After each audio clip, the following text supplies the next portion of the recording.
100 200 का केक का। कुछ हम लोग कुछ ना करे, लोगों को मिर्ची लगे। बता दें कि 2024 की लोकसभा में चाचा और भतीजा का जो है राजनीतिक सियासी में अगर देखा जाए तो नाम बदनाम ही है, लेकिन अब जो है केक भी बदनाम हो रहा है कहीं ना कहीं। अगर आप लोगों ने देखा होगा कि केक जो है जन्मदिन किसी त्योहार पे किसी के एनिवर्सरी में कटता है, लेकिन अब जो है राजनीतिक में भी केक का एंट्री हो गया है। तेजस्वी यादव और मुकेश सहनी, ये जो दो नेता हैं बिहार के जो गठबंधन से हैं, वो हेलीकॉप्टर में केक काटते हैं, 200 जनसभा करते हैं उसके उपलक्ष्य में। मेरे साथ बातचीत करने के लिए राकेश पोदार जी हैं, बीजेपी प्रदेश प्रवक्ता है। क्या कुछ कहिएगा सर? देखिए, मैं बड़ा दुर्भाग्य इस बिहार का है कि ऐसे नेता बिहार में पैदा लिए, और लालू जी का बेटा है।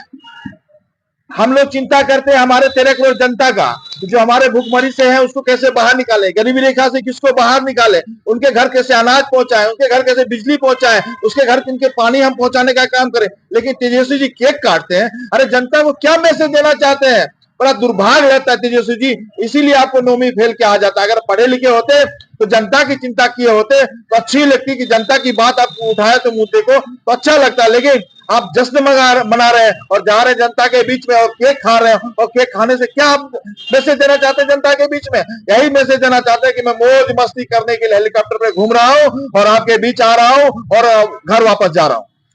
छपरा का जो गोलीकांड में एक दो लोगों को मौतें भी हुई है, कई लोग घायल हैं। आरोप लग रहे हैं बीजेपी पे कि हमेशा जो है हम लोगों को जो है जीत हो रही है, लेकिन उसको लेकर बौखलाहट है बीजेपी के अंदर। तो आपकी क्या राय है? क्या नहीं नहीं, बीजेपी जो है बिल्कुल धरातल पे काम करती है। और मैं पूछना चाहता हूं, वहां पे हमारी बहन रोनिया आचार्य जी थी प्रत्याशी, जब वो बूथ पे एक बार गई, दूसरी बार फिर गई बूथ पे, और भोला यादव के वहां क्या रोल था? भोला यादव क्या करने गए?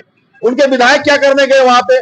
चुनाव आयोग का एक नियम है, नियम के अनुसार बूथ पे एक प्रत्याशी ही जा सकता है, उसके अंदर उसकी एंट्री उसके गार्ड भी नहीं कर सकते हैं, सुरक्षा गार्ड भी नहीं कर सकते। लेकिन भोला यादव वहां क्या कर रहे थे? उनके विधायक वहां क्या कर रहे थे?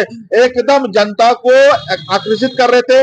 उनकी मंशा थी कि बूथ लूटना है। जिस तरह 1990 से लेकर 2005 में बिहार में बूथ लूटा जाता था, बूथ कैप्चरिंग होता था, वही काम करने गए थे, क्योंकि वहां पे भारतीय जनता पार्टी का वोट ज्यादा था और डिस्टर्ब करने की कोशिश की। मैं पूछना चाहता हूं, चुनाव आयोग बिल्कुल निष्पक्ष जांच करते हुए, बिहार सरकार निष्पक्ष जांच कर रही है, और जो भी दोषी होंगे, और डीएम साहब ने दोषी को पकड़ने का भी काम किया, जेल भेजने का भी काम करेंगे और सजा दिलाने का भी काम करेंगे।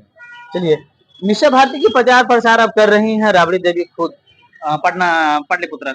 मैं वही कहना चाहता हूं, बिहार के अंदर एक उनका पुत्र हेलीकॉप्टर बैठकर केक खाते हैं, और माँ उनकी जो है 40 लोकसभा के अंदर एक बार भी घर से नहीं, एसी के घर से नहीं निकलती है, एकदम एयर कंडीशन में बैठी रहती है। आज निकलती है किसके लिए? अपने बेटी के लिए। लालू जी भी अपने निकले अपने बेटी के, निकलना चाहिए। लेकिन 40 भी तो प्रत्याशी हैं आपके, 39 और प्रत्याशी हैं, निशा के लिए आप घर से निकल रही है। क्या दिखाना चाहती है जनता के बीच में? बिल्कुल इन लोग परिवारवाद से अभी नहीं निकल पाए। एक बेटा जो है केक खा रहा है, एक बेटा एक कार्यकर्ता को मंच से धक्का मार रहा है, और बात चल रही है बेटी के लिए वोट मांगने के लिए। मांगना चाहिए। एक तो बेटी वो भी थी, इनकी बहू थी चंद्रिका राय का चंद्रिका राय की बेटी थी, बहू थी। वो बेटी को तो आपने माना नहीं। अपना खून तो अपना ही होता है, दूसरी की बेटी तो पराये होती है।